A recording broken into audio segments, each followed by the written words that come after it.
Olá! Hoje a gente vai mergulhar numa história assim, fundamental, sabe? Uma das mais dramáticas e importantes. A do livro de Êxodo. Temos aqui uns trechos de um material bem interessante. Êxodo, libertação, aliança e o propósito divino. Ele não só conta a história, mas explora o significado teológico por trás, né? Exatamente. Essa fonte que a gente está usando tenta, assim, resumir essa saga toda, que é bem complexa, desde a escravidão no Egito até a entrega da lei lá no Sinai. E o objetivo é tirar dali um entendimento do propósito divino, né? Pelo menos como essas tradições judaica e cristã interpretam. Então, nossa ideia aqui é desvendar um pouco a sequência dos fatos e também essas camadas de significado que o material traz. E que história, hein? Tem de tudo. Opressão, milagres incríveis, a formação de um povo inteiro. Leis que, nossa, moldaram civilizações, são temas pesados, com um eco enorme até hoje. Então tá, vamos começar pelo começo mesmo. Como tudo se armou lá no Egito. A situação dos israelitas que preparou o terreno para tudo. O cenário inicial é tenso, bem tenso. Os israelitas, que eram descendentes do Jacó, né, que tinham ido para o Egito gerações antes, eles começam a prosperar muito, a se multiplicar, só que essa vitalidade toda começa a dar medo no faraó da época. Ele fica receoso, sabe, com o poder desse grupo estrangeiro crescendo tanto. E aí ele toma umas medidas bem drásticas. Primeiro, impõe uma escravidão assim brutal mesmo, trabalho forçado pesado. E depois, numa escalada de crueldade, ele chega a ordenar que matem todos os bebês meninos dos hebreus. É um clima de opressão no nível máximo. E é justamente nesse cenário horrível que nasce Moisés, né? Que vai ser a figura central da libertação. E a ironia que a fonte até aponta é que ele é salvo justamente pela filha do faraó. Ela encontra ele num cestinho no rio Nilo e decide criar o menino. E o cria como filho dela, dentro da corte egípcia. Então ele cresce com toda a educação, os privilégios do palácio, mas a narrativa dá a entender que ele nunca esquece sua origem hebraica. Ele sabe quem ele é. Essa consciência da origem, isso acaba levando ele a um limite, né? Já adulto, ele vê um capataz egípcio batendo num escravo hebreu.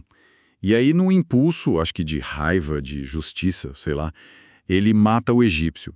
Esconde o corpo, mas quando ele percebe que descobriram o que ele fez, aí bate o medo. Ele foge do Egito, atravessa o deserto e vai parar lá na terra de Midian. E em Midian, parece que Moisés encontra uma nova vida, um refúgio. Vira pastor de ovelhas, se casa com a Zípora, que é filha do Jetro, um sacerdote de lá. Tem filhos. Parece uma vida tranquila, sabe? Longe da confusão do Egito, mas é justamente ali, nessa rotina de pastor, que ele vai ter aquele encontro que muda tudo. Ah, sim. O famoso episódio da sarça ardente. Que imagem forte, né? Ele tá lá pastoreando no Monte Horebe, que é o mesmo Sinai, né? E vê aquele arbusto pegando fogo, mas o fogo não consome a planta. Curioso. Quando ele chega perto, ouve a voz de Deus chamando ele. É ali que começa o chamado de virando sangue. Imagina o caos. Inutilizável, peixes morrendo. Depois vem aquelas infestações que atacam o dia a dia, a economia. Rãs por todo lado, piolhos, moscas. Interessante que essas moscas só atingiam os egípcios, né? Onde os hebreus moravam, não. Sim, essa distinção é importante. E a escalada continua, atingindo a base econômica e até a saúde. Vem uma peste que mata o gado dos egípcios, mas poupa o dos israelitas. Depois aquelas feridas horríveis, furúnculos nas pessoas e nos animais. Aí vem uma chuva de granizo que nunca tinham visto, destruindo as plantações, seguida por gafanhotos que comem o que sobrou. E ainda tem um período de trevas, uma escuridão tão densa que paralisou o Egito, mas, de novo, não afetou os hebreus. E a cada praga, o faraó parece que vai ceder, mas aí volta atrás e endurece o coração. A fonte enfatiza muito essa dinâmica, como parte do plano divino mesmo. Essa questão do endurecimento do coração é curiosa mesmo. A fonte explica se é Deus que faz isso ou é o faraó que escolhe. Como funciona? Olha, a fonte reflete as interpretações teológicas mais comuns. que veem isso como algo complexo, uma interação. Tem horas que o texto diz que o coração do faraó endureceu, ou que ele endureceu o coração. Isso indica a teimosia dele mesmo, né? Mas em outros momentos, diz que Deus endureceu o coração do faraó. A interpretação que o nosso material sugere é que Deus meio que permite ou até intensifica essa teimosia que já existia nele, não para ser injusto, mas para cumprir o propósito maior, mostrar seu poder sobre os deuses do Egito e garantir que a libertação fosse algo inconfundível. que ninguém duvidasse de onde veio. Faz sentido. Entendi. E aí chegou o clímax dessa série de confrontos. A 10ª praga. A última e a mais terrível de todas. A morte dos primogênitos egípcios. Desde o filho do faraó até o filho do servo mais simples e até as primeiras crias dos animais. Um golpe devastador. É isso que finalmente quebra a resistência, né? Exatamente, é o golpe final. E é justamente um pouco antes dessa praga acontecer que Deus institui a Páscoa, o Pêssar. As famílias israelitas recebem instruções bem específicas: sacrificar um cordeiro sem defeito, comer a carne assada com pães sem fermentos, pães sázimos e ervas amargas. E o ponto crucial: usar o sangue desse cordeiro para marcar as portas das casas, os umbrais, a verga. Esse sangue seria o sinal para o anjo destruidor passar por cima, daí o nome, né? Passover, Páscoa, daquelas casas, poupando os primogênitos hebreus enquanto atingia os egípcios. É um ritual cheio de simbolismo de proteção, de redenção. Mas ele praticamente expulsa os israelitas. É a libertação, finalmente. Mas a instabilidade do faraó continua, né? Mal o povo sai, liderado por Moisés, o faraó se arrepende. Pensa na mão de obra escrava que perdeu. E aí ele mobiliza o exército poderoso dele, com os carros de guerra e tudo, e vai atrás dos israelitas para trazê-los de volta. Pois é. E os israelitas, aquela multidão enorme com homens, mulheres, crianças, animais, acabam encurralados. De um lado, o exército egípcio chegando. Do outro, o Mar Vermelho. Ou Mar de Juncos, algumas traduções dizem. O pânico toma conta do povo. Começam a reclamar com Moisés de novo. Trouxe a gente para morrer aqui. É um momento de crise total. E aí vem aquela cena, nossa, super cinematográfica. Seguindo a ordem de Deus, Moisés estende o cajado sobre o mar. Um vento forte sopra a noite toda e as águas se dividem. Abre um caminho seco no meio do mar, com muralhas de água de cada lado. Impressionante. E os israelitas atravessam em segurança para outra margem. E quando os egípcios, naquela ânsia de pegar eles, entram pelo mesmo caminho, Moisés estende o cajado de novo e as águas voltam ao normal. Cobrem os carros, os cavalos, o exército todo do faraó. Ninguém escapa. A ameaça egípcia é destruída. Ali de forma definitiva e milagrosa. Esse evento vira, assim, um pilar da memória e da fé de Israel, a prova máxima da libertação divina. Ufa! Livres do Egito. Mas aí vem outro desafio gigantesco, o deserto. Aquele lugar vasto, inóspito. A euforia da libertação deve ter durado pouco, né? Logo começam as dificuldades práticas. Falta água, falta comida. E o povo começa a murmurar de novo, reclamar. Chegam a sentir falta da comida do Egito, mesmo sendo escravos. Como é que a fonte aborda essa fase? A fonte destaca bem isso. É um período tanto de provação quanto de provisão divina. As reclamações do povo são constantes, né? Mostram uma certa falta de fé, uma memória curta, apesar de tudo que tinham acabado de ver. Mas, em resposta a essas reclamações, Deus provê. De maneiras extraordinárias. Quando reclamam de fome, ele manda o maná, aquele alimento misterioso que aparecia de manhã com o orvalho, e também codornizes. Quando reclamam de sede, Deus manda Moisés bater numa rocha e dela sai água. Essas provisões não são vistas só como comida e água, mas como lições contínuas, sabe? Sobre depender de Deus. E essa jornada difícil cheia de desafios e milagres, leva eles finalmente a um lugar muito especial, o Monte Sinai. É ali que a relação entre Deus e Israel vai ser formalizada, né? Não é mais só o Deus que liberta, mas um Deus que quer fazer uma aliança. Exato. O Sinai é o palco do encontro mais intenso com Deus na narrativa. Uma teofania poderosa. Deus desce sobre o monte com fogo, fumaça, trovões, relâmpagos. Uma manifestação de poder e santidade que deixa o povo com muito medo. E é nesse cenário que Deus propõe a aliança, o Berit, né? Um pacto solene com Israel. A promessa é: se vocês ouvirem a minha voz, guardarem a minha aliança, vocês serão o meu tesouro pessoal entre todos os povos, um reino de sacerdotes, uma nação santa. E o coração dessa aliança, no núcleo dela, são os 10 mandamentos, entregues a Moisés em 2 tábuas de pedra, escritas pelo dedo de Deus. Esses mandamentos são a base ética, religiosa da aliança.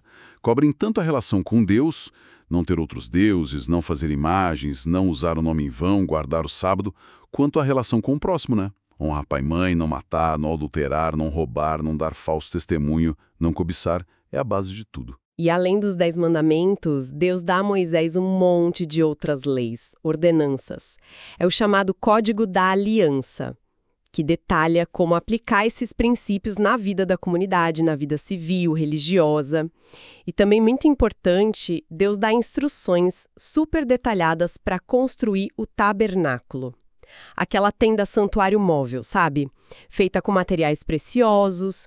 O tabernáculo seria o lugar onde a presença gloriosa de Deus, a Shekinah, ia habitar, ali no meio do acampamento deles, simbolizando que Deus estava presente e sendo o centro da adoração do povo. Essa ideia é muito forte, né? Um Deus tão grande, transcendente, escolhendo morar, literalmente, numa tenda no meio de um povo acampado no deserto. Impactante. Mas a resposta humana nem sempre acompanha essa grandeza divina, né? A fonte que a gente tem mostra isso.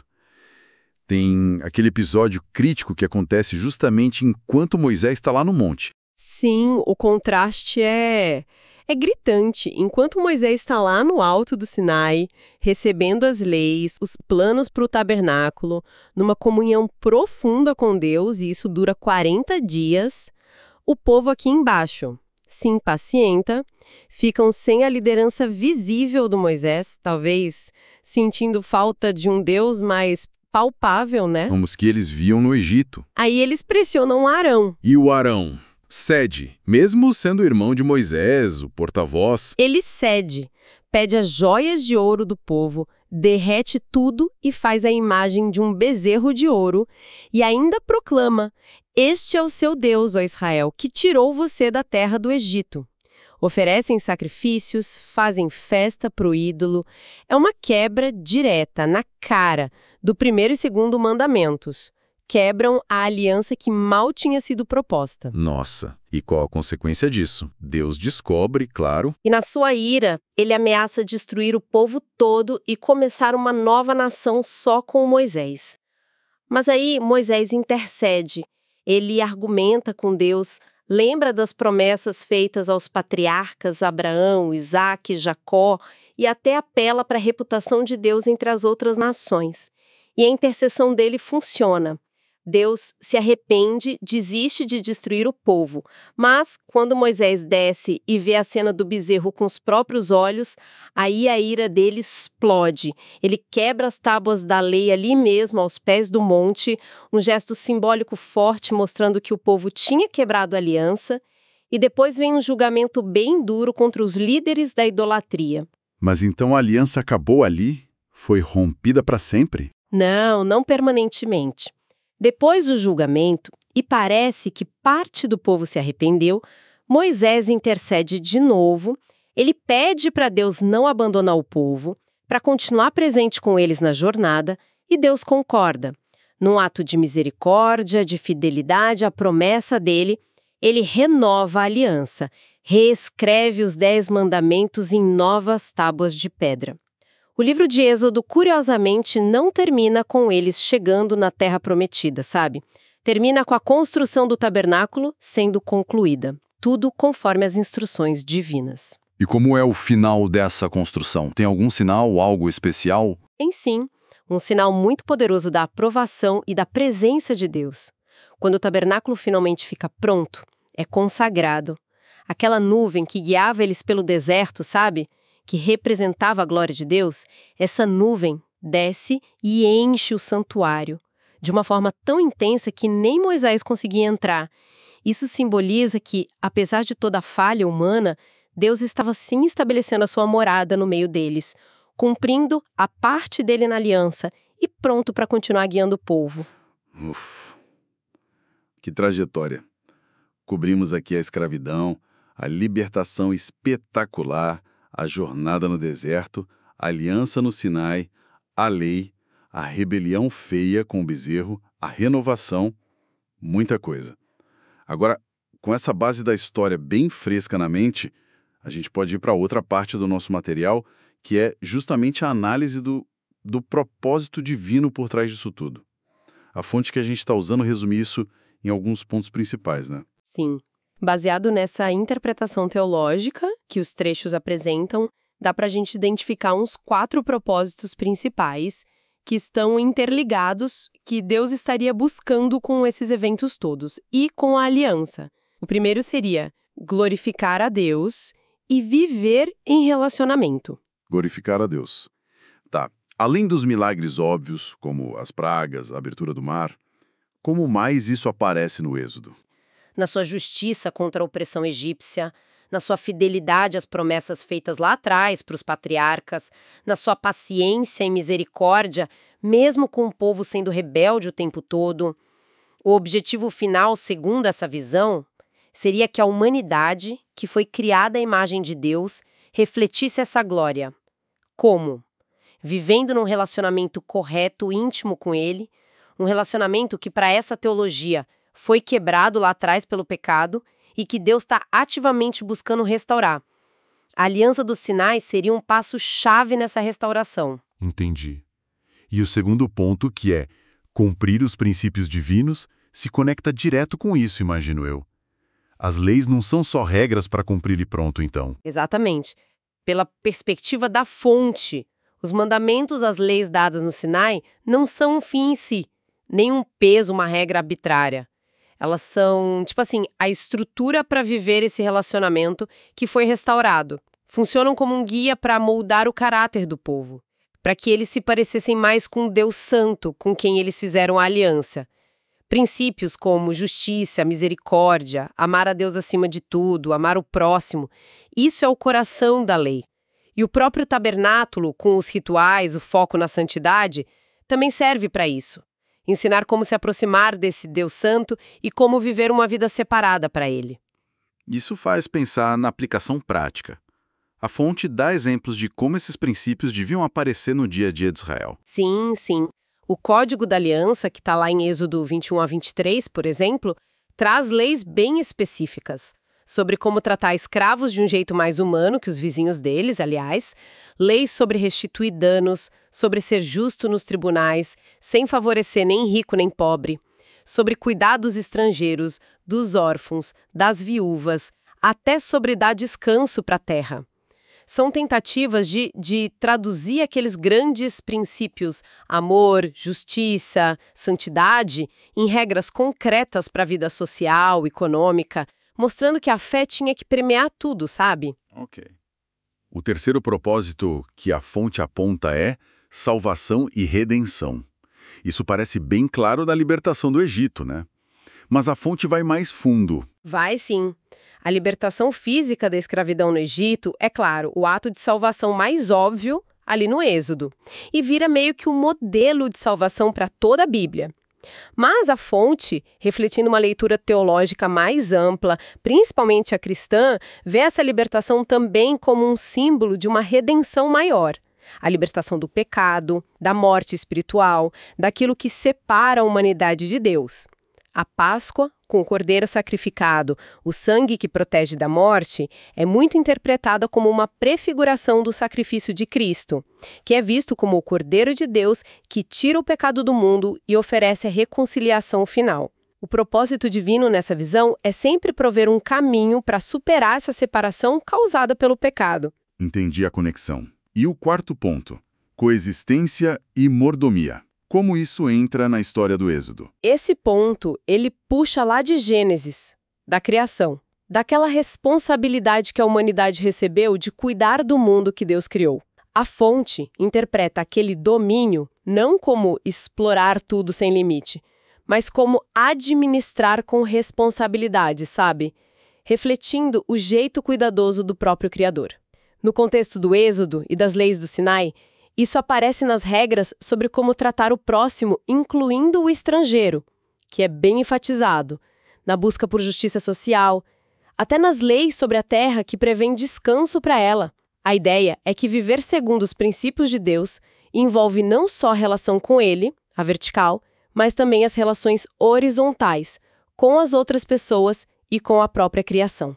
O povo de Deus deveria ser um exemplo de como conviver de forma justa e cuidar bem dos recursos que Deus deu. Então, se a gente juntar tudo isso, a visão que a fonte apresenta sobre o propósito de Deus no Êxodo é bem rica, né? Mas tem um centro, qual seria? O centro, fundamentalmente, parece ser o desejo de Deus por um relacionamento restaurado com a gente, com a humanidade. Um relacionamento onde Deus é glorificado não só pelo poder dele, mas pelo caráter dele sendo refletido na vida do seu povo. E como isso acontece?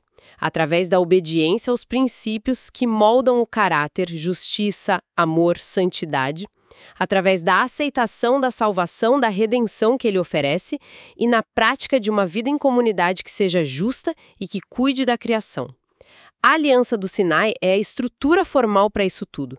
E o tabernáculo é o símbolo da presença de Deus que torna esse relacionamento possível, ali, no meio deles.